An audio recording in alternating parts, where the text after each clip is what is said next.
Meanwhile, it is Fat Tuesday, and Fat Chance Washington is going to do anything to spoil the spending party. The president releasing his budget that actually calls for at least $600 billion in new spending to Budget Committee Vice Chair Tom Price, who says more of the same. But, Congressman, I love having you on, but it seems like a lot of your colleagues in the Republican Party just sort of accept this and hope that things go their way in November, and it's like, you know, a big cross of the fingers, but that's it. No, I disagree, Neil. I think that what we've seen, again, is really a sad and disappointing budget from the president because what he believes is that we don't need to address the real challenges that we've got. Medicare, Medicaid, Social Security, these programs need to be saved and strengthened. That's why in our budget, in the past and this year again, we will put forward a budget that outlines how you save and strengthen Medicare, how you provide security for those in the Medicaid population. And the president refuses to do that. Yeah, but even in this latest budget, remember he broke the deal in agreement with you, the grand bargain he made with Speaker Boehner about at least trimming cost of living increases, I believe, just largely for veterans and their benefits.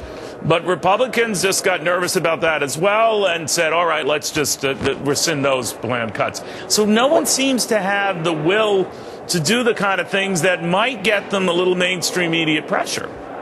Well, that's why we need bipartisan work. We need the president to come to the table and actually lead instead of put forward what, in essence, as you described, is basically a political document. This isn't a budgetary document. This is a political document so that his party can get through November of this year. That's not the kind of leadership that we need in Washington. Well, what's going to happen, conservatives? He's going to then say, all right, well, he wants to kill our seniors and take back their benefits so that many of your colleagues, you might be very secure in your district, but many of your colleagues are saying, I don't want to step on that third rail, so I'll just step outside. Aren't you tired of that kind of rhetoric? I most certainly am. It drives me crazy. I'm telling you, the challenges that we have are massive. And to have the president put out his budget in the 6th year now of his presidency and not address those issues, that's absolutely irresponsible. So well, do your colleagues tell you they're hanging their hats on this November thing? Is that what it comes down to? I mean, there are guys like you, and I will give you credit. You've been a consistent voice on this stuff. But I got to tell you, a lot of your colleagues woefully disappoint me. Are they hanging it on the fortunes changing in November, bigger majority in the House, you hope,